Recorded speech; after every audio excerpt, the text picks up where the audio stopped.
오늘 며느리가 날 정신병원에 보내려 했다. 멀쩡한 나를 치매 검사를 받아보라고 한다. 나는 순간 귀를 의심했다. 내 나이 68. 몸이 조금은 불편해도 정신은 또렷하다. 그런데도 며느리 입에서는 아무렇지 않게 그 말이 흘러나왔다. 나는 속으로 치를 떨며 며느리를 바라보았다. 그러나 며느리는 눈 하나 깜짝하지 않고 내 손목을 붙잡아 병원으로 이끌었다. 차창 밖으로 스쳐 지나가는 거리는 낯설게만 보였다. 내가 살던 동네인데도 이상하게 어지럽고 불안했다. 병원 건물 앞에 서자 며느리는 휴대폰을 만지작거리며 누군가와 통화를 했다. 그 표정이 너무 차가워서 가슴이 서늘해졌다. 아들의 모습은 보이지 않았다. 내 속은 터질 것처럼 답답했다. 병원 복도에 들어서자 특유의 소독약 냄새가 코를 찔렀다. 며느리는 접수 창구에서 서류를 내밀었다. 의사는 내 이름을 확인하더니 미소를 지었다. 그러나 그 미소 뒤에 무언가 숨겨져 있는 것 같았다. 나는 도대체 무슨 음모가 벌어지고 있는지 알 수 없었다. 멀쩡한 나를 왜 이런 곳에 데려왔는지 도무지 납득할 수 없었다. 나는 의사에게 물었다. 제가 왜 여기 있어야 합니까? 의사는 애써 차분한 목소리로 말했다. 검사 차원이에요. 연세가 있으시니까요. 그러나 그의 눈빛은 묘하게 흔들리고 있었다. 그 순간 나는 확신했다. 무언가 잘못 돌아가고 있다는 것을. 나는 병원 의자에 앉아 손을 떨며 기다렸다. 주변에는 나와 비슷한 연배의 사람들이 보였다. 그러나 대부분은 누군가의 부축을 받아 힘없이 앉아 있었고 표정은 공허했다. 나는 그들과 다르다고 속으로 수십 번 되뇌었다. 나는 아직 멀쩡하다. 나는 아직 스스로의 발로 걸을 수 있고 기억도 뚜렷하다. 그런데 왜 나를 이곳에 앉혀두는지 도무지 알 수 없었다. 며느리는 옆자리에 앉아 휴대폰만 바라보고 있었다. 내 눈길을 피한 채 손가락으로 화면을 두드리는 모습이 차갑게만 느껴졌다. 나는 속으로 묻고 또 물었다. 저 아이가 언제부터 저렇게 변했을까? 내가 아프게 한 적이 있던가? 기억을 아무리 뒤져봐도 없다. 도리어 내가 더 챙겨주고 아껴주려 애쓴 쪽은 나였다. 그런데도 며느리는 나를 짐처럼 취급했다. 잠시 후 간호사가 내 이름을 불렀다. 나는 천천히 자리에서 일어섰다. 며느리는 짧게 내 등을 떠밀었다. 순간 심장이 철렁 내려앉았다.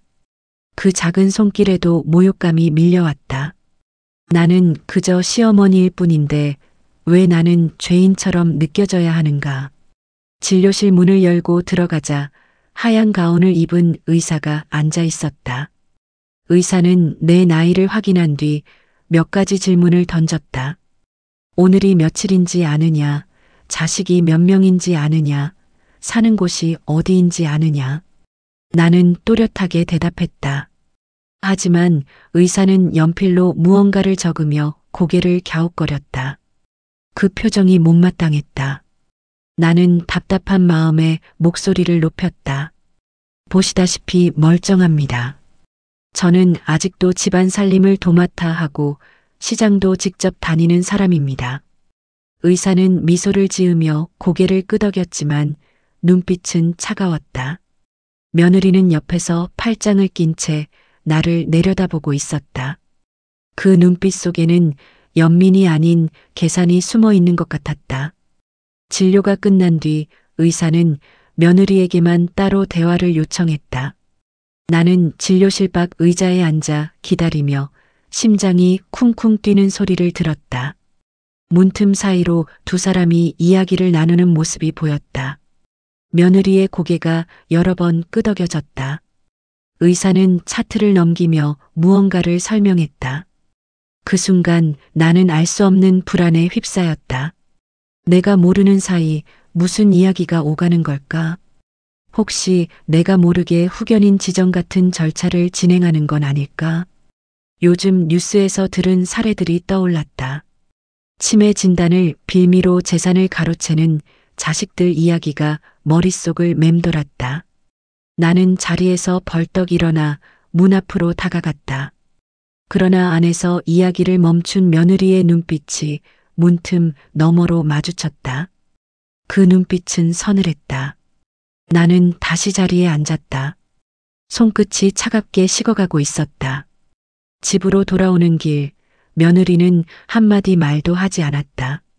차 안에는 휴대폰 진동음만 울렸다. 나는 억눌린 숨을 토해내듯 창밖을 바라봤다. 스쳐 지나가는 가로수들이 마치 내 인생의 속도처럼 휙휙 지나가고 있었다. 내가 살아온 시간들이 너무도 허망하게 흘러가는 것 같았다. 집에 도착하자 며느리는 문만 열어주고 방으로 들어가 버렸다. 나는 혼자 거실에 앉아 벽에 걸린 가족 사진을 바라봤다. 사진 속에서 환하게 웃던 아들 부부의 얼굴이 너무 낯설게 느껴졌다. 특히 며느리의 웃음은 지금의 차가운 표정과 너무도 달라 충격적이었다. 나는 사진 액자를 손에 들고 오래도록 바라보다 결국 눈물이 터져 나왔다. 가슴 깊은 곳에서 서러움이 치밀어 올랐다. 이게 내 노후의 현실인가? 가족이라는 이름이 이렇게 잔인할 수 있는가? 나는 그날 밤 단 한숨도 자지 못했다. 다음 날 아침 나는 부엌 식탁에 앉아 있었다. 잠을 이루지 못한 탓에 눈은 퉁퉁 부어 있었고 머리는 무겁게 짓눌렸다. 창밖에서는 아이들 등굣길 소리가 들려왔다. 그 활기찬 소리가 오히려 내 마음을 더 무겁게 만들었다. 나는 식탁 위에 놓인 약봉지를 바라보았다. 고혈압 약과 당뇨약, 그리고 최근에 처방받은 수면제까지. 내 삶은 이제 약 없이는 하루도 버틸 수 없게 되어 있었다. 하지만 정신만큼은 흐리지 않았다고 스스로를 다독였다. 그런데도 며느리는 나를 치매 환자 취급했다. 그 생각만 하면 속에서 불이 일어났다. 잠시 후 며느리가 부엌으로 들어왔다. 그녀는 차갑게 말없이 냉장고 문을 열고 우유를 꺼내더니 컵에 따랐다. 내가 말을 걸었다. 어제 일은 너무 심했어. 내가 뭐 치매 걸린 사람처럼 보여? 며느리는 시선을 마주하지 않았다. 검사 받아두는 게 좋잖아요. 요즘엔 치매 초기에 잡는 게 제일 중요하대요. 그 말은 얼핏 합리적으로 들렸지만 내 마음을 조금도 달래주지 못했다. 나는 컵을 내려놓으며 떨리는 목소리로 말했다. 나를 환자 취급하지 마. 난 아직 정상이야. 그러나 며느리는 대답하지 않고 방으로 들어가 버렸다.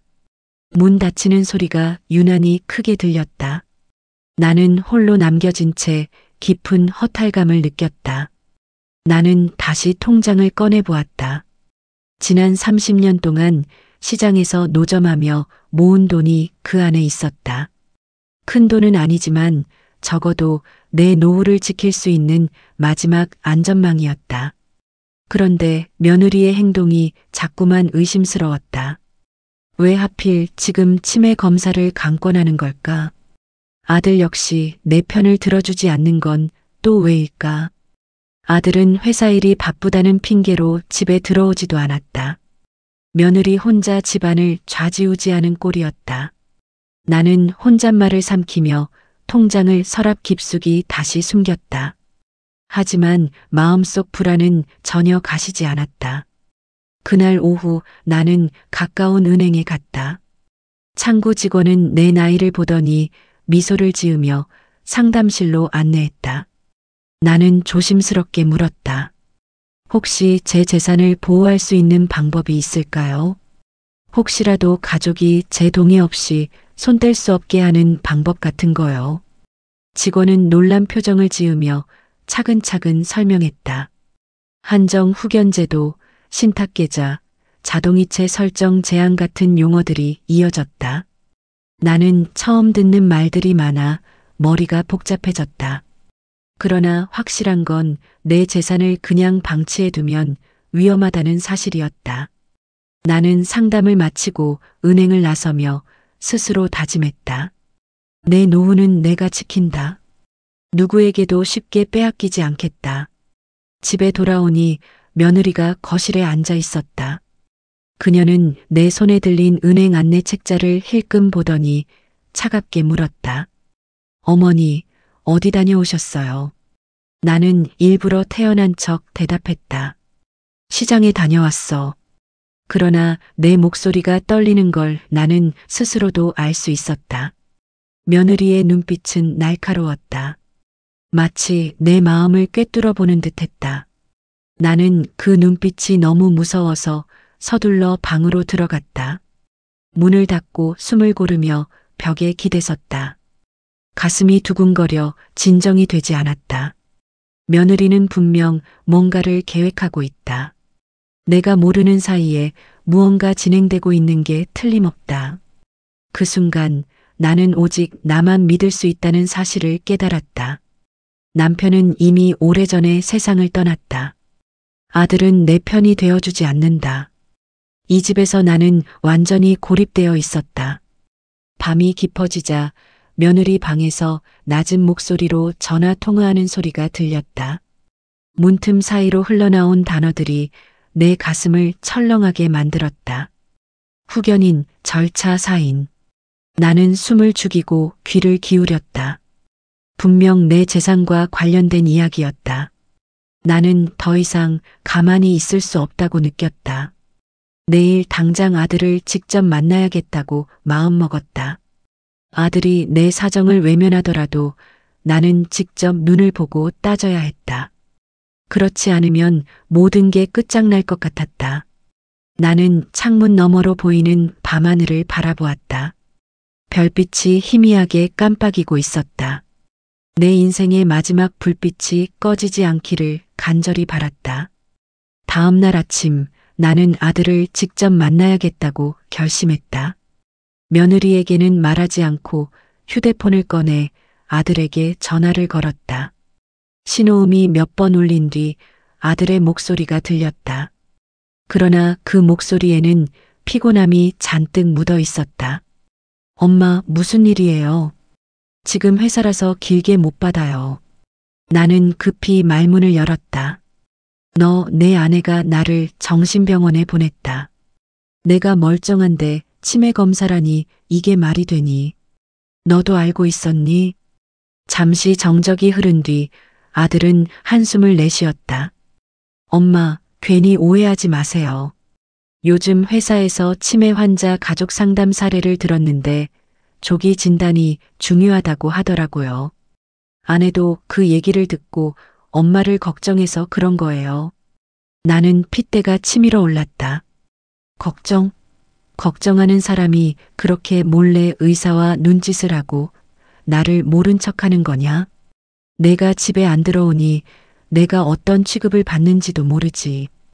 아들은 잠시 침묵하더니 엄마 나중에 얘기해요. 회의에 들어가야 해서 끊어야 해요.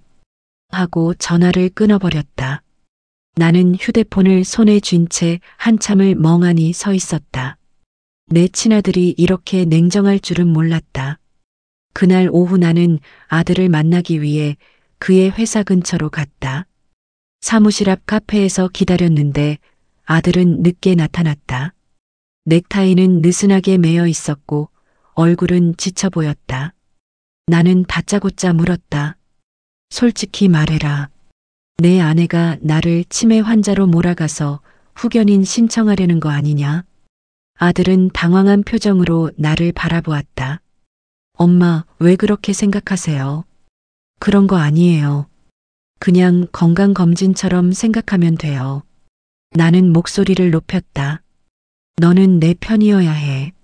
내가 낳고 키운 자식이잖아. 그런데 왜 아내 말만 믿고 나를 모함하는 거야? 아들은 차가운 눈빛으로 커피잔을 내려놓았다. 엄마, 아내가 엄마 돌보느라 얼마나 고생하는지 아세요? 저도 회사 일 때문에 집에 잘 못 가는데 아내가 혼자 다 감당하고 있어요. 엄마가 본인 스스로 괜찮다고 해도 혹시 모를 상황이 있으니 검사받자는 거잖아요. 나는 심장이 철렁 내려앉았다. 아들의 눈빛 속에는 내가 알던 따뜻함이 없었다. 그는 더 이상 나의 아들이 아니라 며느리의 남편으로 서 있었다. 집에 돌아오는 길에 나는 눈물이 쏟아졌다. 길가에 앉아 울고 있는 나를 사람들이 힐끔 쳐다봤지만 상관없었다. 내 아들은 내 편이 아니었다. 그 사실이 너무도 쓰라렸다. 아파트 단지 앞에 도착했을 때 나는 오랜 이웃인 박 아주머니를 마주쳤다. 아주머니는 내 눈가가 젖어 있는 걸 보고 깜짝 놀라며 물었다. 어머, 무슨 일이에요? 어디 아프세요? 나는 결국 속내를 털어놓았다. 며느리가 나를 정신병원에 보낸 일, 아들이 내 편을 들어주지 않는 일, 그리고 통장 때문에 자꾸 불안한 길. 박 아주머니는 한참 동안 내 이야기를 듣더니 단호하게 말했다. 당신 혼자만 괴로워할 일이 아니에요. 요즘은 노인 재산을 지키는 제도가 많으니까 은행에서 상담받은 거 잘했어요. 그리고 혹시라도 자식들이 함부로 못하게 서류를 미리 준비해 두세요. 그 말이 내 마음속 깊은 곳에 울림을 주었다. 하지만 동시에 너무나 씁쓸했다. 내가 왜 내 자식에게서 내 재산을 지켜야 하는지, 왜 가족을 믿지 못하고 제도를 찾아야 하는지 그 현실이 슬펐다. 밤이 되자 또다시 며느리의 방에서 은밀한 대화 소리가 들려왔다. 이번에는 목소리가 조금 더 분명하게 들렸다. 네, 어머니 상태가 좀 의심스러워요. 의사 선생님도 조기 진단이 필요하다고 했고요. 후견인 지정은 어떻게 하면 되는지 절차를 알아보고 싶어요. 나는 그 말을 듣는 순간 온몸이 얼어붙었다. 내 의심이 사실이었다. 나는 문 앞에 서서 떨리는 손으로 손잡이를 붙잡았다. 그러나 문을 열 수는 없었다. 며느리의 차갑고 계산적인 얼굴이 떠올라 두려웠다. 대신 나는 조용히 거실로 나와 앉았다. 불 꺼진 거실에서 홀로 앉아 있자 어린 시절부터 살아온 세월이 주마등처럼 스쳐갔다. 전쟁 같은 가난 속에서 아이들을 키워냈고 남편을 떠나보내며 홀로 버텼다. 그런 내가 지금 내 집에서 내쫓길 위기에 놓여 있다니. 서러움과 분노가 뒤섞여 눈물이 터져 나왔다. 나는 속으로 되뇌었다. 끝까지 버티자. 내 삶은 내가 지켜야 한다. 새벽녘 나는 불안한 마음을 억누르지 못하고 다시 일어나 부엌으로 갔다. 냉장고에 있던 물을 마시며 창밖을 바라보았다. 어둠은 아직 걷히지 않았고 이른 출근길에 나선 사람들의 발자국 소리만 희미하게 들려왔다. 나는 의자에 앉아 깊은 숨을 내쉬었다. 하루하루가 전쟁 같았다. 내 집인데도 나는 내 집에서 눈치를 보며 살아가야 했다. 며느리의 발걸음 소리, 문 닫는 소리, 전화 목소리 하나하나가 내 심장을 흔들었다. 아들이 내 편이 아니라는 걸 확인한 순간부터 모든 게 두려워졌다. 그 두려움은 내가 평생 쌓아온 삶의 토대를 흔드는 것 같았다. 아침이 되자 며느리는 태연한 얼굴로 부엌에 나와 아침상을 차렸다. 나는 아무 말 없이 밥상 앞에 앉았다. 숟가락을 들었지만 밥맛이 나지 않았다. 며느리가 조용히 말했다. 어머니, 내일 다시 병원 가야 해요. 이번엔 신경과 진료도 잡았어요. 나는 숟가락을 탁 내려놓았다. 대체 왜 그러는 거야? 내가 무슨 환자처럼 보여? 너희가 날 치매 환자로 몰아가서 뭐라도 얻으려는 거냐? 내 목소리는 떨렸고 분노가 섞여 있었다. 며느리는 눈을 마주치지 않고 차갑게 대답했다. 어머니가 그렇게 생각하신다면 할 말은 없어요. 하지만 저는 어머니를 위해서 하는 거예요. 나는 더는 밥을 먹을 수 없었다. 자리에서 일어나 방으로 들어가 문을 잠갔다. 그리고 침대에 앉아 두 손으로 얼굴을 감쌌다. 마음속에서 울분이 터져 나왔지만 누구에게도 말할 수 없었다. 그날 오후 나는 다시 시장으로 나갔다. 시장은 언제나 사람들로 북적였지만 내 마음은 고립되어 있었다. 오랜 이웃 박 아주머니를 다시 만났다. 아주머니는 나를 보자 반가워하면서도 걱정스러운 눈빛을 숨기지 못했다. 나는 결국 모든 이야기를 털어놓았다. 며느리가 나를 치매 환자로 몰아가는 일, 아들이 외면하는 일, 밤마다 불안에 시달리는 일. 박 아주머니는 한참 듣다가 내 손을 꼭 잡았다. 요즘 노인 학대라는 말 들어봤어요? 자식이나 며느리가 재산 때문에 부모를 몰아세우는 일 많다더라고요. 혼자 끙끙 앓지 말고 복지관이나 노인 상담소에 찾아가 보세요. 거기서 방법을 알려줄 거예요. 나는 그 말을 듣고 가슴이 철렁 내려앉았다. 내가 당하는 일이 정말 학대일 수도 있다는 생각이 머리를 때렸다. 하지만 동시에 내 자식을 세상에 고발한다는 게 너무나 무겁게 느껴졌다. 집으로 돌아오는 길, 나는 발걸음을 멈추고 하늘을 올려다봤다. 회색빛 구름이 드리운 하늘은 내 마음 그대로였다. 나는 혼잣말로 중얼거렸다. 내가 잘못 살아온 걸까? 왜 이런 꼴을 당해야 하지? 눈물이 저절로 흘러내렸다. 내 옆을 스쳐 지나가는 사람들은 아무도 내 눈물을 보지 못했다. 그러나 내 안에서는 모든 게 무너져 내리고 있었다. 만약 내가 정말 치매 환자로 낙인 찍히면 어떻게 될까? 집에서 쫓겨나 시설에 보내질까? 통장은 며느리 손에 들어가고 나는 초라하게 끝나는 건 아닐까? 그 생각만 해도 숨이 막혔다. 나는 두려움에 떨며 다시 다짐했다. 내가 직접 내 삶을 지켜야 한다. 그렇지 않으면 누구도 나를 구해주지 못한다. 밤이 되어 집에 들어서니 며느리가 소파에 앉아 있었다. 손에는 두꺼운 서류 봉투가 들려 있었다. 나는 순간 심장이 덜컥 내려앉았다. 그게 뭐냐? 내가 묻자 며느리는 아무렇지 않게 대답했다. 어머니 건강 관련 자료예요. 병원에서 받은 검사 기록이랑 다음 진료 예약표요. 나는 믿을 수 없었다. 서류 봉투 속에 어떤 내용이 적혀 있을지 알 수 없었다. 그 안에는 아마 내가 알지 못하는 이야기들이 담겨 있을 것이다. 며느리는 서류 봉투를 안방 책상 위에 올려두고 방으로 들어갔다. 나는 혼자 거실에 앉아 그 봉투를 바라봤다. 손이 떨려서 쉽게 다가갈 수 없었다. 하지만 결국 나는 조심스럽게 봉투를 열어보았다. 그 안에는 검사 결과지가 들어 있었다. 다행히 치매 소견은 없었다.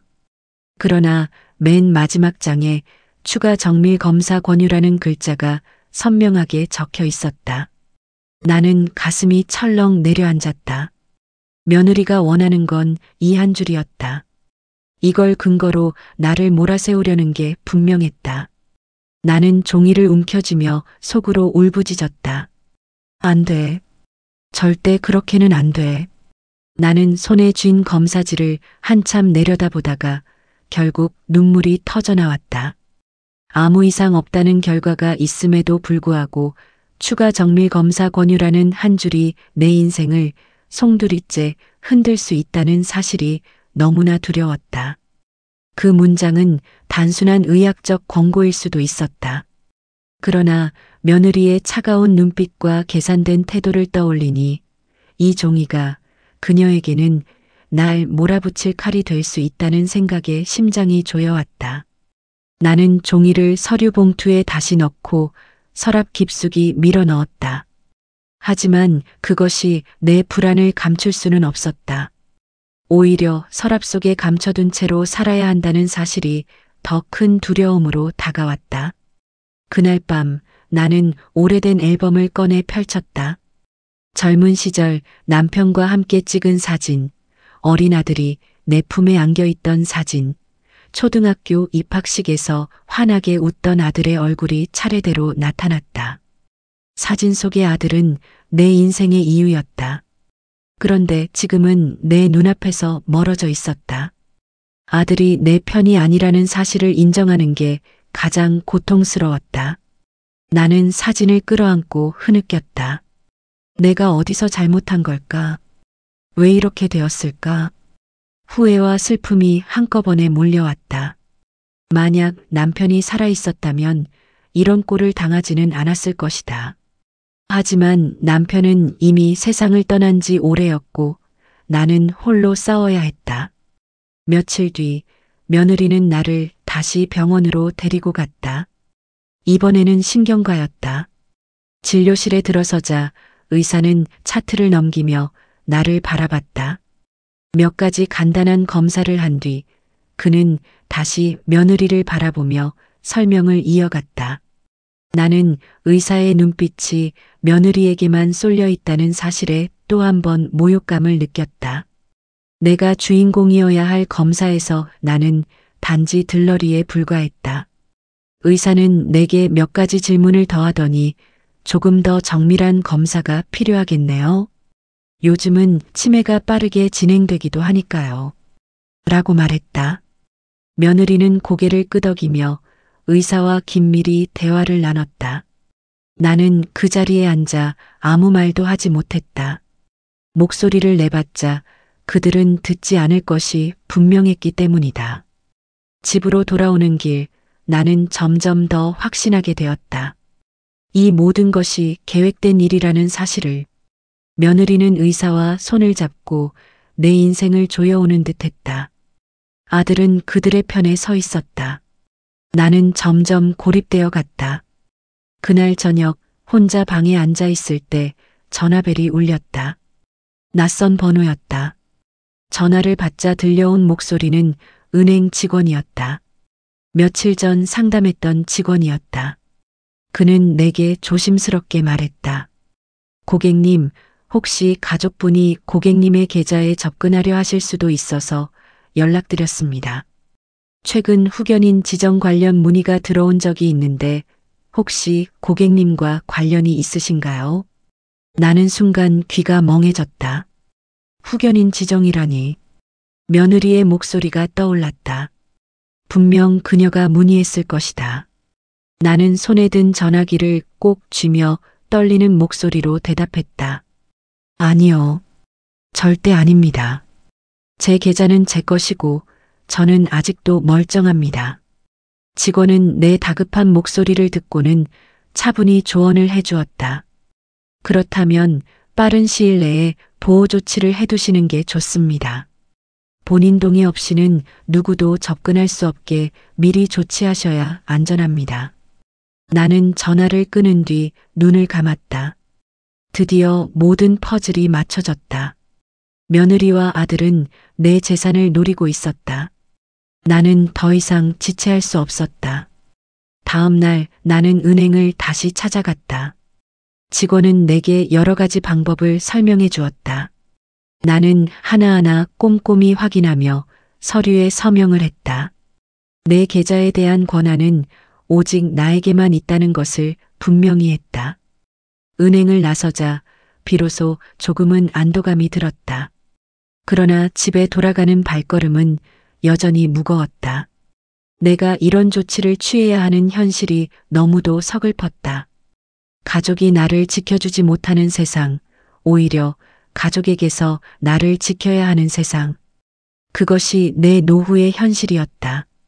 집에 들어서자 며느리는 눈치를 챘는지 날카로운 목소리로 물었다. 어머니, 오늘 어디 다녀오셨어요? 나는 잠시 멈칫하다가 대답했다. 시장에 다녀왔다. 며느리는 내 눈을 똑바로 쳐다보았다. 그 눈빛은 마치 나를 신문하는 듯했다. 그러나 나는 더 이상 위축되지 않으려 애썼다. 오히려 눈을 마주보며 말했다. 너희가 무슨 생각을 하든 내 인생은 내가 지킨다. 며느리는 놀란 듯 순간 눈을 피했다. 나는 방으로 들어가 문을 걸어 잠갔다. 그리고 깊은 숨을 내쉬었다. 이제 시작일 뿐이었다. 나는 끝까지 싸울 것이다. 내 인생을 빼앗기지 않기 위해. 며칠 동안 집안은 유난히 고요했다. 며느리는 나와 눈을 잘 마주치지 않았고 아들은 여전히 집에 들어오지 않았다. 하지만 그 고요함 속에서 나는 더 큰 불안을 느꼈다. 폭풍이 오기 전에 정적 같았다. 나는 방 안에 틀어박혀 은행에서 받아온 서류를 다시 꺼내 보았다. 보호 조치를 완료했다는 도장이 선명하게 찍혀 있었다. 그 도장이 내 마음을 지켜줄 수 있을까? 하지만 그럼에도 불구하고 마음 깊은 곳에서는 여전히 흔들림이 있었다. 만약 며느리가 다른 방법을 찾는다면, 만약 아들이 직접 나를 설득하려 한다면 나는 견뎌낼 수 있을까? 생각이 꼬리에 꼬리를 물며 나를 괴롭혔다. 다음 날 며느리가 조심스럽게 내 방 문을 두드렸다.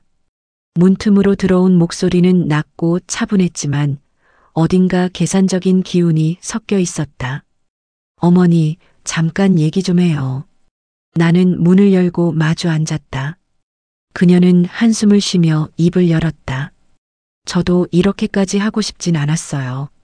그런데 어머니가 요즘 자꾸 불안해하시고 잊어버리는 일도 많으시잖아요. 저 혼자 감당하기엔 벅차요. 남편은 집에 없고 모든 게 제 어깨로 넘어오니까요. 그녀의 말은 그럴듯했지만 내 귀에는 변명으로만 들렸다. 나는 떨리는 목소리로 반박했다. 나 아직 멀쩡해. 내가 기억을 놓칠 때가 있어도 그게 치매라는 증거는 아니야. 누구든 나이 들면 그럴 수 있잖아. 며느리는 시선을 피하지 않고 내 눈을 똑바로 바라봤다. 그럼 더 확실히 하자는 거예요. 검사만 받으세요. 그래야 저도 마음이 놓여요. 나는 그녀의 목소리에서 진심보다 의도가 더 크게 들렸다.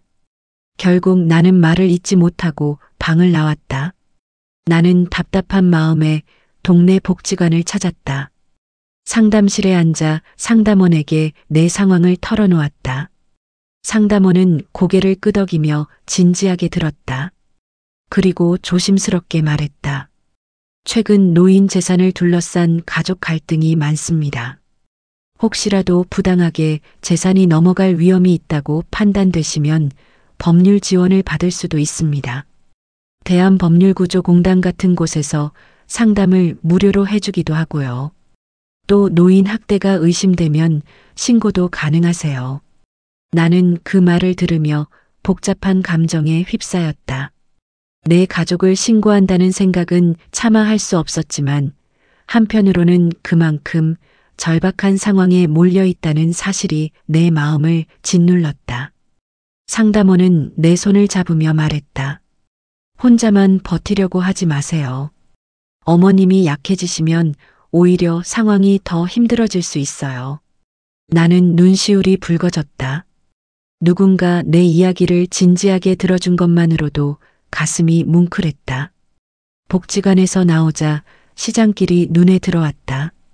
나는 무작정 걸음을 옮겼다. 사람들의 웃음소리, 장사꾼들의 외침, 아이들의 장난소리. 그 속에서 나는 잠시 위로를 받았다. 하지만 집으로 돌아가는 길에 다시 두려움이 엄습했다. 문을 열자 며느리가 거실에 앉아 있었다. 그녀의 손에는 어떤 서류가 들려 있었다. 나는 순간 심장이 철렁 내려앉았다. 그녀는 아무렇지 않게 말했다. 어머니, 이건 그냥 보험 서류예요. 괜히 의심하지 마세요. 하지만 내 눈에는 그 서류가 또 다른 함정처럼 보였다. 그녀가 어떤 계획을 세우고 있는지 알 수 없었다. 나는 방으로 들어와 문을 닫고 숨을 고르며 속으로 다짐했다. 더는 멍하니 당하고만 있지 않겠다고. 이제는 내가 먼저 움직여야 한다. 그날 밤 나는 오래된 수첩을 꺼내 글을 적었다. 며느리와 아들의 행동, 병원에서 있었던 일, 은행 상담 내용, 복지관에서 들은 조언.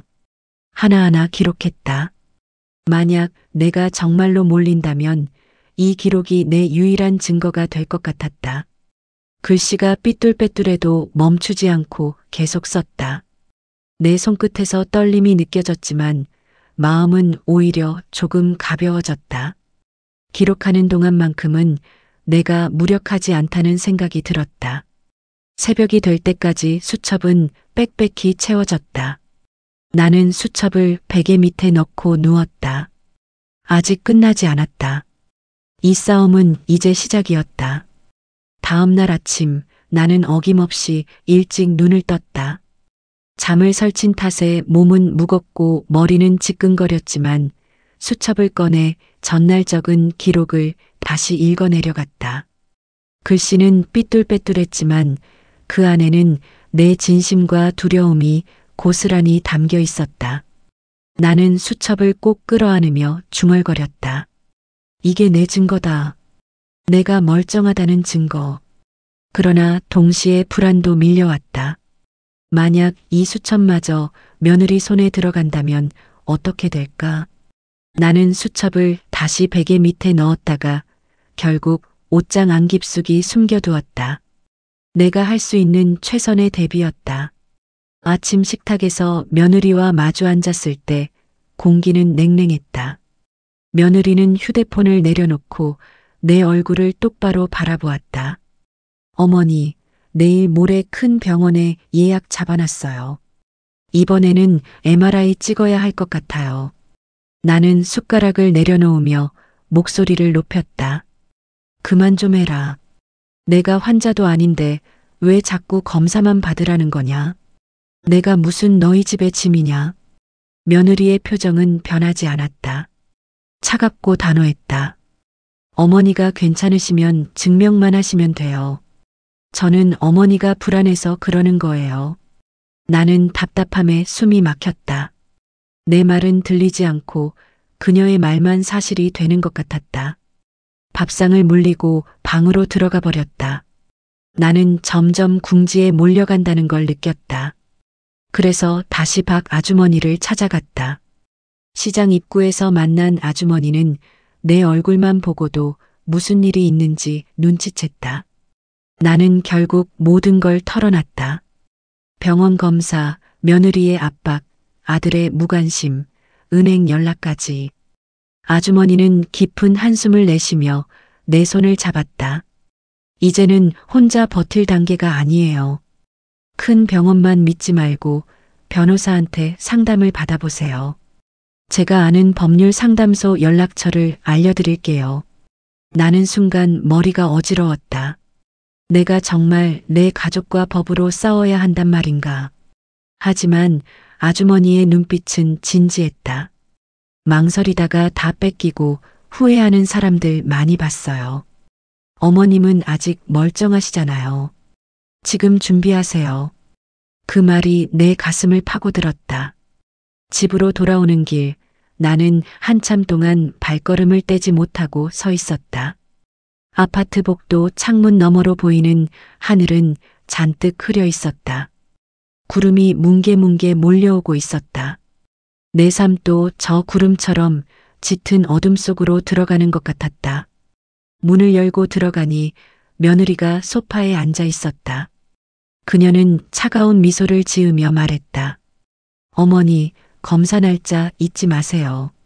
나는 대꾸하지 않고 방으로 들어갔다.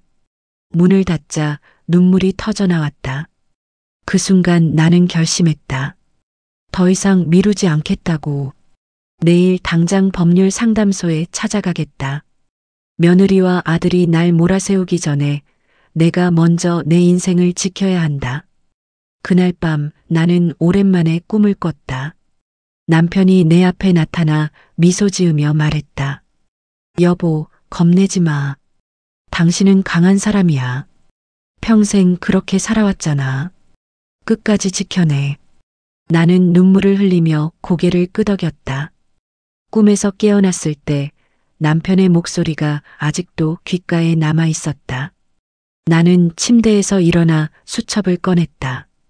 그리고 새로운 페이지에 크게 적었다.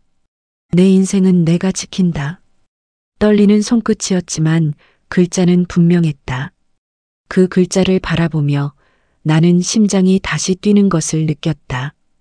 두렵지만 나는 싸워야 했다. 아침 햇살이 창문 사이로 스며들었지만 내 마음은 여전히 무거웠다. 며느리의 발걸음 소리가 거실에서 들려왔고 나는 숨죽여 귀를 기울였다. 그녀는 전화 통화를 하고 있었다. 네, 검사 일정은 그대로 진행해 주세요. 어머니가 조금 거부감을 보여도 제가 설득하겠습니다. 순간 내 심장은 얼어붙었다. 이제는 더 이상 미룰 수 없다는 걸 직감했다. 나는 옷을 갈아입고 조심스럽게 집을 나섰다. 며느리의 시선을 피하듯 발걸음을 재촉했다. 내가 향한 곳은 박 아주머니가 알려준 법률 상담소였다. 상담소 안은 소박했지만 따뜻한 분위기였다. 나는 떨리는 목소리로 내 사정을 털어놓았다. 상담 변호사는 조용히 메모를 하며 듣더니 차분히 말했다. 어머님, 후견인 제도는 분명 필요한 경우가 있습니다. 하지만 멀쩡한 분을 강제로 후견인 지정하려는 건 법적으로도 문제가 됩니다. 특히 재산을 빼앗기 위한 의도라면 더더욱 막아야죠. 어머님이 스스로 기록을 남기고 계신 건 아주 잘하고 계신 겁니다. 그 말에 눈물이 왈칵 쏟아졌다. 나를 이해해주는 사람이 있다는 사실이 너무도 고마웠다. 변호사는 계속 설명했다. 지금 당장은 후견인 지정이 진행된 건 아닙니다. 하지만 혹시라도 신청이 들어오면 어머님이 이해 제기를 할 수 있어요. 준비하셔야 합니다. 그리고 어머님이 직접 신탁계좌를 운영하거나 유언장을 미리 작성해 두는 방법도 있어요. 나는 고개를 끄덕였다. 내 인생을 지키기 위한 마지막 방어선이 이런 것들이라는 사실이 뼈아프게 느껴졌다. 상담소를 나와 집으로 돌아오는 길, 내 마음은 복잡했다. 가족과 맞서 싸운다는 게 두려웠지만 동시에 희망도 생겼다. 내가 완전히 무력한 건 아니라는 사실을 알게 되었으니까. 그러나 집에 들어서자 며느리의 차가운 눈빛이 다시 내 마음을 짓눌렀다. 그녀는 소파에 앉아 날 바라보며 물었다. 어머니, 어디 다녀오셨어요? 나는 순간 거짓말이 목구멍까지 치밀어 올랐지만 오히려 담담하게 대답했다. 상담소에 다녀왔다. 내 권리를 지키기 위해. 며느리의 눈빛이 단번에 얼어붙었다.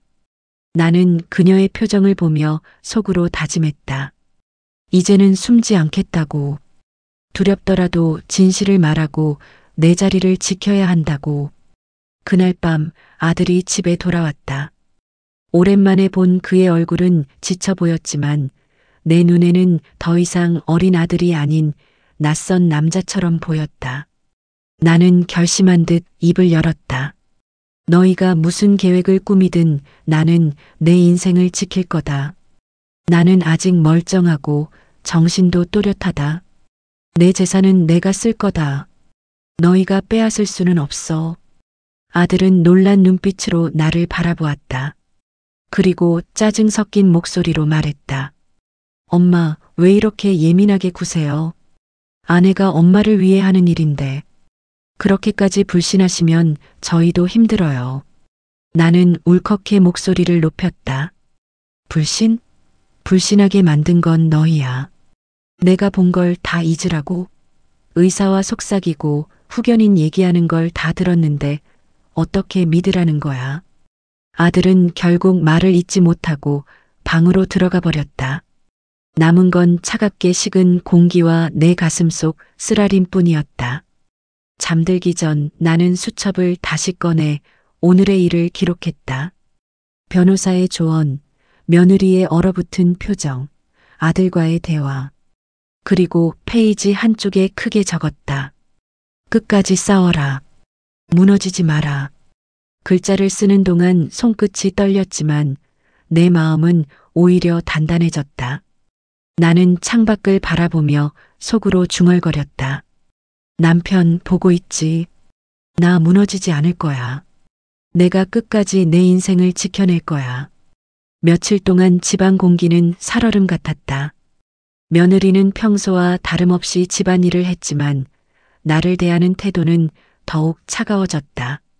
아들은 퇴근 후에도 내 눈을 피했고 말수가 줄었다. 나는 그들의 시선 속에서 점점 벽처럼 고립되는 기분을 느꼈다. 그러나 이제 나는 예전처럼 침묵하지 않았다. 작은 수첩과 법률 상담소에서 받은 자료가 내게 힘을 주고 있었다. 매일 밤 수첩에 하루를 기록하면서 나는 점점 두려움을 이겨내고 있었다. 글씨 하나하나에 내 존재를 새기는 것 같았다. 어느 날 며느리가 나를 불러 앉혔다. 그녀는 책상 위에 서류 뭉치를 올려놓으며 차갑게 말했다. 어머니, 이건 후견인 제도에 관한 설명서예요. 제가 법적으로 알아본 거예요. 어머니가 괜찮으시면 그냥 사인만 하시면 돼요. 그 순간 나는 온몸이 굳어졌다. 멀리서만 들리던 단어가 드디어 내 눈앞에 나타난 것이다. 나는 손끝이 떨렸지만 단호하게 말했다. 나는 사인하지 않는다. 나는 멀쩡하다. 내 인생에 내가 발을 들릴 수 없어. 며느리의 눈빛은 싸늘하게 식었다. 그녀는 종이를 서랍에 밀어넣으며 낮은 목소리로 말했다. 어머니가 고집 부리시면 저도 방법을 생각할 수밖에 없어요. 그 말은 협박처럼 들렸다. 나는 방으로 들어와 문을 잠그고 한참 동안 가슴을 쓸어내렸다. 이제는 더 분명해졌다. 며느리는 끝까지 밀어붙일 생각이었다. 그날 밤 나는 아들에게 전화를 걸었다. 거실에서 마주하기는 너무 두려웠다. 아들은 피곤한 목소리로 전화를 받았다. 엄마, 또 무슨 일이에요? 나는 차분하게 말했다. 내 아내가 후견인 서류를 들고 와서 사인하라고 했다. 너도 그 사실 알고 있었니? 잠시 침묵이 흐른 뒤 아들은 낮은 목소리로 대답했다. 엄마, 우리도 힘들어요. 엄마가 점점 불안해하시고 혼자 계시기 힘들어 보여서 그냥 안전장치로 생각하세요. 나는 분노의 치를 떨며 말했다. 안전장치? 내 인생을 묶어두는 족쇄지. 너희가 진정날 생각한다면 이런 식으로 날 몰아붙이지 않아. 내가 낳은 아들이 맞니? 내가 이렇게까지 변했니? 그러나 아들은 더 이상 대답하지 않았다. 결국 전화를 끊었다. 나는 한동안 휴대폰을 붙잡고 흐느꼈다. 그 어떤 말보다 아들의 침묵이 더 잔인하게 느껴졌다. 다음 날 나는 복지관에서 만난 상담원에게 다시 전화를 걸었다. 그는 내 사정을 듣고는 조용히 조언을 해주었다. 어머님, 가장 중요한 건 기록입니다. 그리고 혹시라도 강제로 무언가를 서명하게 하려 하면 즉시 신고하세요. 가까운 주민센터나 경찰에 도움을 요청할 수도 있습니다. 혼자 감당하려 하지 마시고 주변에 알리는 게 가장 큰 방패가 됩니다. 그 말을 들으며 나는 마음을 다잡았다. 더 이상 숨지 않고 나를 드러내야 한다는 사실을 깨달았다. 나는 박 아주머니에게도 상황을 털어놓았다. 아주머니는 놀란 얼굴로 내 손을 꼭 잡았다. 이제는 나도 가만히 있을 수 없겠네. 내가 증인이 되어줄게. 당신이 멀쩡하다는 걸 다들 알아야지. 그 말에 눈물이 터졌다. 드디어 내 편이 있다는 사실이 나를 살게 했다. 며칠 후 며느리는 다시 나를 병원으로 데리고 갔다. 이번에는 아들까지 함께였다. 나는 차 안에서 두 사람의 뒷모습을 바라보며 복잡한 마음에 휩싸였다. 내가 언제부터 내 자식과 며느리에게 포위당한 죄인처럼 느껴져야 하는가. 병원 복도에 들어서자 의사는 또다시 여러 가지 검사를 권했다. 나는 단호하게 거부했다. 필요 없다. 나는 검사받지 않는다. 나는 아직 멀쩡하다. 며느리와 아들은 당황한 표정으로 나를 바라보았다. 의사는 어쩔 수 없다는 듯 고개를 끄덕였다. 그 순간 나는 속으로 다짐했다. 더 이상 끌려다니지 않겠다고. 내 인생의 주인은 오직 나라는 사실을 지켜내겠다고. 병원을 나서는 순간 내 발걸음은 무겁고 심장은 쿵쾅거렸다. 그러나 동시에 묘한 해방감이 찾아왔다. 나는 그동안 끌려다니기만 했지만 이번엔 내 입으로 단호하게 거부했다. 비록 아들과 며느리의 시선을 정면으로 받아내야 했지만 나는 물러서지 않았다. 차 안 공기는 얼어붙은 듯 고요했다. 아들은 운전대만 꼭 쥔 채 앞만 보고 있었고 며느리는 휴대폰을 만지작거리며 입을 꾹 다물고 있었다. 나는 창밖을 보며 생각했다. 그래, 이렇게라도 해야 내가 살아남는다. 아니면 나는 이미 없는 사람처럼 취급당할 거야. 집에 도착하자 며느리는 곧장 방으로 들어갔다. 아들은 내게 잠시 남으라며 말을 걸었다. 그의 얼굴은 지쳐 있었고 눈빛은 어딘가 흔들리고 있었다. 엄마, 솔직히 저도 혼란스러워요. 아내 말이 틀린 건 아닌 것 같아서요. 엄마가 예전보다 많이 불안해하시고 물건 잃어버리는 일도 있잖아요. 나는 한숨을 내쉬며 대답했다. 나도 알아. 나이 들면 기억이 흐려지는 건 당연한 일이야. 하지만 그렇다고 해서 내가 다 잃어야 하니? 내가 평생 모은 돈을, 내 집을, 내 의지를 왜 빼앗기고 살아야 하니? 아들은 고개를 숙였다. 그러나 그는 끝내 내 편을 들어주지 않았다. 그의 침묵이 오히려 더 큰 상처가 되었다. 그날 밤 나는 다시 수첩을 꺼내 기록했다.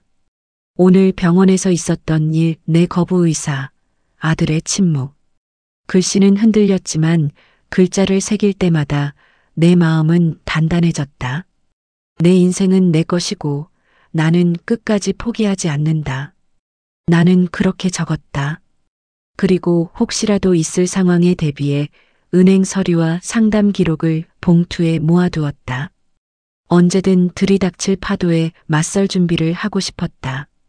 며칠 후 동네 복지관에서 치매 예방 강좌가 열린다는 소식을 들었다. 나는 일부러 참석했다. 강의실에는 나와 비슷한 연배의 사람들이 삼삼오오 앉아 있었다. 강사는 초기에 치매로 오해받는 증상과 단순한 노화 현상을 구분해 설명했다. 나는 강사의 말을 들으며 속으로 눈물이 날 뻔했다. 강사가 말했다. 가끔 잊어버리는 건 누구나 겪는 자연스러운 노화입니다. 그걸 모두 치매로 몰아가는 건 잘못된 인식이에요. 그 말이 내 가슴에 깊게 박혔다. 나는 메모를 하며 다짐했다. 이 내용을 아들에게도 보여주자. 며느리에게도 알려주자. 나를 치매 환자 취급하는 게 얼마나 잘못된 건지 보여주자. 강의가 끝난 뒤 나는 상담 부스에 들러 혈압과 기억력 검사를 간단히 받았다. 결과는 정상이었다. 상담사는 웃으며 말했다. 어머님, 너무 걱정하지 않으셔도 돼요. 생활 습관만 잘 관리하시면 됩니다. 규칙적으로 걷고 음식 조절 잘하시고 사람들과 자주 어울리세요. 나는 안도의 미소를 지었다. 내가 멀쩡하다는 사실을 다시 확인한 것만으로도 큰 힘이 되었다. 나는 이 결과지를 소중히 챙겨 집으로 돌아왔다. 집에 돌아와 아들에게 결과지를 내밀었다. 봐라. 나는 멀쩡하다. 아무 문제 없다. 아들은 결과지를 받아들고 잠시 침묵했다. 그의 표정은 복잡했다. 그러나 며느리는 차갑게 말했다. 그건 단순 검사일 뿐이에요. 정밀 검사가 필요하다고 했잖아요. 나는 더 이상 설득될 수 없었다. 차갑게 대답했다. 내가 뭐라 하든 나는 내 삶을 지킨다. 더 이상 너희에게 끌려가지 않는다. 며느리의 얼굴은 굳어졌다. 그 순간 나는 알았다. 앞으로의 싸움은 더 치열해질 거라는 걸. 그날 밤 나는 창문을 열고 바람을 맞으며 속으로 기도했다. 남편, 나 지켜봐줘. 나 이제 혼자가 아니야. 내 기록과 증거, 그리고 내 의지가 있으니까. 끝까지 싸워서 내 인생을 지켜낼 거야. 며칠이 흘렀다.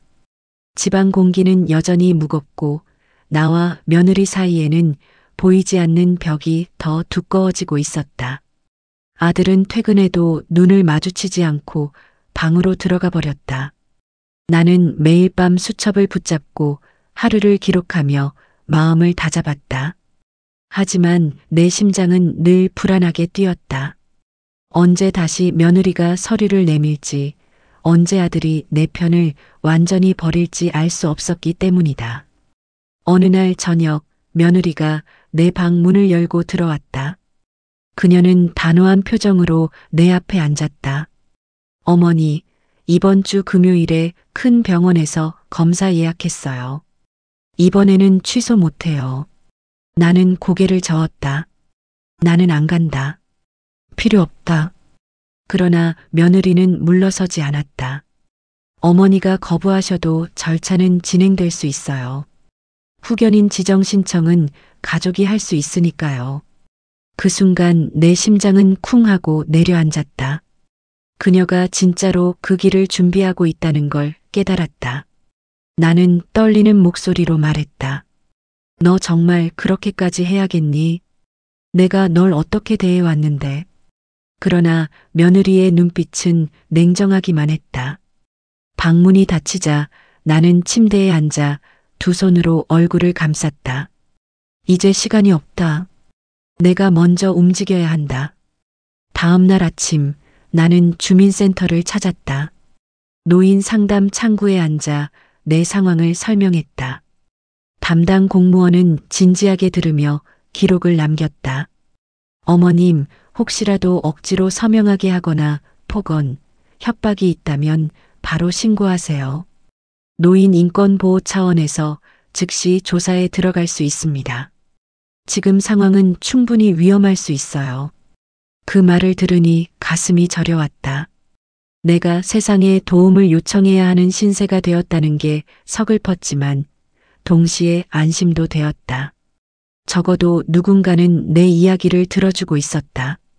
나는 안내받은 번호를 수첩에 적어두었다. 마지막 순간이 오면 그 번호로 전화를 걸겠다고 다짐했다. 집으로 돌아오자 며느리는 이미 눈치를 챈 듯 나를 바라보았다. 어디 다녀오셨어요? 그녀의 목소리는 낮았지만 날카로웠다. 나는 그녀의 눈을 똑바로 보며 말했다.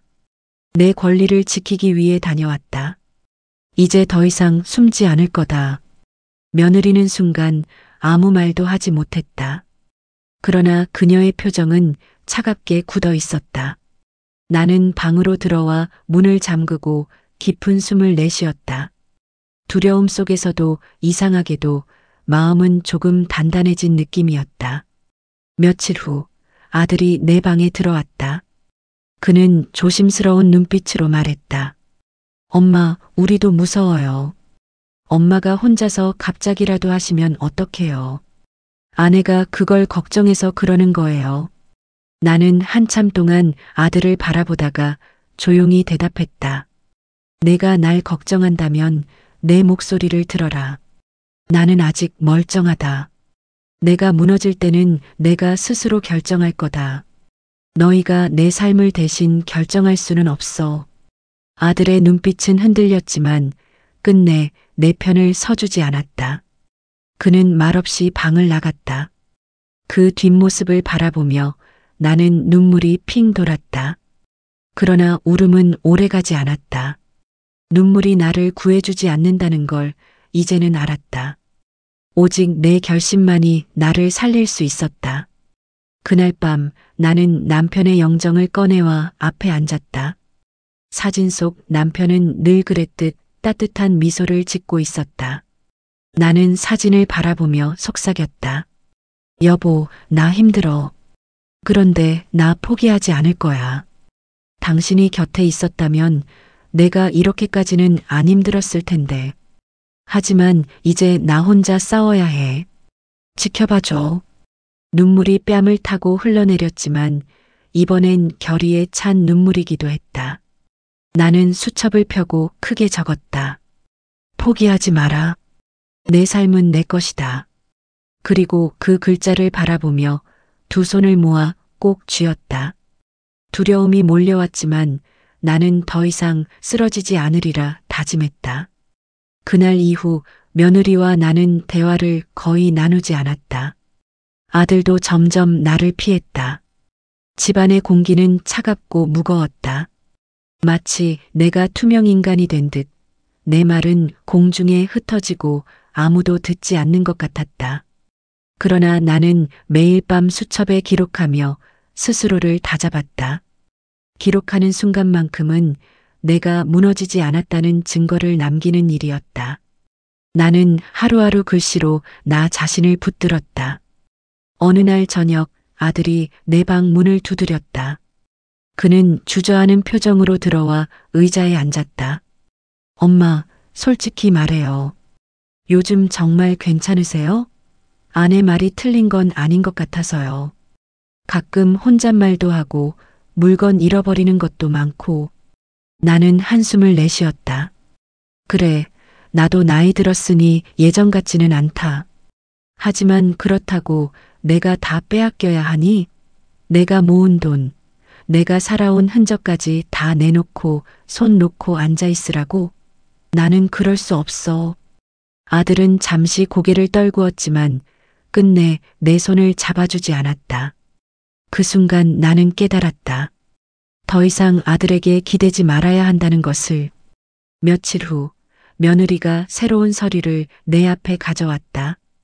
이번에는 병원 동의서였다. 어머니, 그냥 사인만 해주시면 돼요. 그래야 정밀검사 진행할 수 있어요. 나는 손사래를 치며 거부했다. 나는 멀쩡하다. 사인하지 않는다. 며느리의 얼굴은 굳어졌고 그녀는 낮은 목소리로 말했다. 어머니가 고집 부리셔도 결국은 절차가 진행될 겁니다. 괜히 힘들게 하지 마세요. 그 말은 협박처럼 들렸다. 나는 방으로 들어와 문을 잠그고 가슴을 쓸어내렸다. 이제 정말 끝까지 왔구나. 내가 무너지면 모든 게 끝난다. 그날 밤 나는 주민센터에서 받은 안내문을 다시 꺼냈다. 강제로 서명 요구, 폭언, 협박은 노인 학대에 해당됩니다. 즉시 신고 가능. 그 문장을 반복해서 읽으며 마음을 다잡았다. 두려웠지만 동시에 힘이 되었다. 나는 수첩 한쪽에 크게 적었다. 신고도 내 권리다. 두려워하지 마라. 손끝이 떨렸지만 글자는 또렷했다. 다음 날 나는 박 아주머니를 찾아갔다. 아주머니는 내 얼굴만 보고도 한숨을 쉬었다. 당신 얼굴에 다 써 있어. 무슨 일 또 있었지. 나는 모든 걸 털어놓았다. 며느리의 협박 같은 말, 아들의 침묵, 점점 조여오는 압박.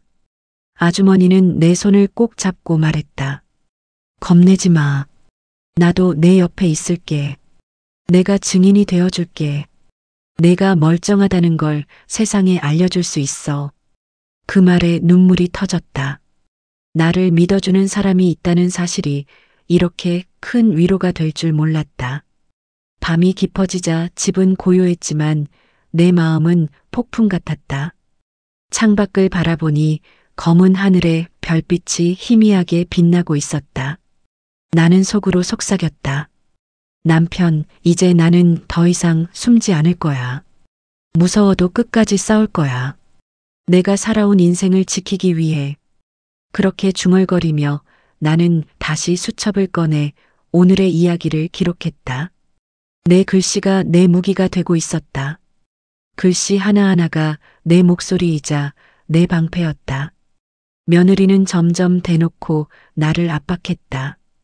어느 날 저녁 식탁에서 그녀는 차갑게 말했다.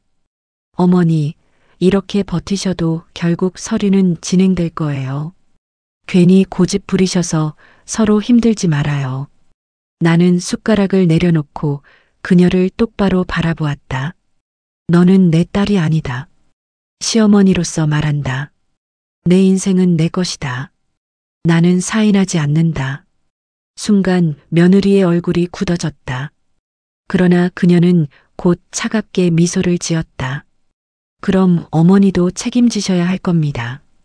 그날 밤 아들이 내 방에 들어와 말했다. 엄마, 그냥 편하게 검사 받으세요. 아내도 힘들어하고 저도 힘들어요. 나는 울컥해 목소리를 높였다. 내가 힘들다고? 내가 얼마나 힘든데. 내 아내가 날 몰아세우고 내가 침묵하는 게 날 더 죽인다. 내가 낳은 아들이 맞니?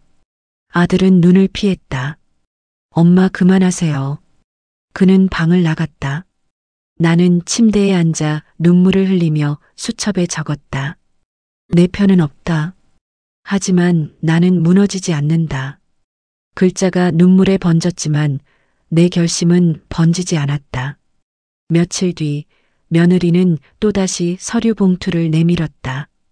이번엔 아들도 옆에 앉아 있었다. 엄마, 우리도 이제 더는 기다릴 수 없어요. 사인하세요. 나는 손을 떨며 서류를 밀쳐냈다. 나는 죽어도 사인하지 않는다. 내 인생은 내 거다. 아들의 얼굴에 짜증이 스쳤다. 며느리는 서늘하게 말했다. 그럼 절차는 강제로 진행될 겁니다. 나는 방으로 들어가 수첩에 적었다. 끝까지 싸운다. 절대 굴하지 않는다. 나는 마지막 희망으로 복지관을 다시 찾았다. 상담원에게 눈물로 호소했다. 그는 내 손을 꼭 잡고 말했다. 어머님, 절대 혼자 버티지 마세요. 신고하면 도와드릴 수 있습니다. 나는 떨리는 손으로 긴급 연락처를 적었다. 집에 돌아오는 길, 하늘은 잿빛이었지만 내 마음속에는 작은 빛이 켜졌다. 이제는 숨어 있지 않겠다. 필요하다면 세상에 알리겠다. 그날 밤 며느리가 내 방에 들어와 소리쳤다. 어머니, 왜 이렇게 고집하세요? 우리를 못 믿으세요? 나는 울부짖듯 대답했다. 못 믿는다.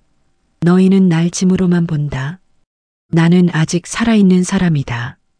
며느리의 눈빛이 차갑게 얼어붙었다. 아들이 달려와 우리 사이를 막았지만 나는 멈추지 않았다. 내가 포기하면 나는 사라진다. 나는 끝까지 내 인생을 지킬 거다. 결국 사건은 터졌다. 며느리가 후견인 지정 신청을 법원에 낸 것이다. 우편물이 도착했을 때 내 손은 얼어붙었다. 그러나 나는 무너지지 않았다. 곧장 변호사에게 연락했고 상담소에 기록했던 수첩과 증거들을 내밀었다. 변호사는 고개를 끄덕이며 말했다. 이 정도면 충분합니다. 어머님은 멀쩡하십니다. 우리가 막아드리겠습니다. 그 말에 눈물이 터졌다. 드디어 나를 믿어주는 목소리를 들은 것이다. 며칠 후 법원에서 심리가 열렸다. 판사는 내 얼굴을 똑바로 보며 물었다. 당신은 스스로 생활할 수 있습니까? 나는 눈물을 머금고 또렷하게 대답했다. 네. 저는 멀쩡합니다. 제 인생은 제가 지킵니다. 박 아주머니가 증인석에 앉아 내 편을 들어주었다. 판사의 표정이 부드러워졌다. 며느리의 얼굴은 굳어갔다. 아들은 차마 고개를 들지 못했다. 결국 법원은 후견인 지정 신청을 기각했다. 판사의 판결문이 읽혀지는 순간 나는 두 손을 모아 눈물을 흘렸다. 멀쩡한 나를 지켜낸 것이다. 며느리는 차갑게 돌아섰고 아들은 아무 말도 하지 못했다. 나는 집으로 돌아와 남편 영정 앞에 앉았다. 여보, 나 해냈어. 나 아직도 내 인생을 지킬 수 있어. 눈물이 쏟아졌지만 이번엔 후련한 눈물이었다. 나는 다시 일상을 시작했다. 여전히 약을 먹고 기억이 흐려질 때도 있지만 더 이상 두렵지 않았다. 내 권리를 지킬 방법을 알았고 내 목소리를 낼 용기를 얻었다. 나는 매일 수첩에 오늘을 기록한다. 그리고 글씨 한쪽에 늘 같은 문장을 적는다. 내 인생은 내 것이다. 끝까지 내 손으로 지킨다. 이제 나는 두렵지 않다. 나는 살아있다. 나는 나답게 살아갈 것이다.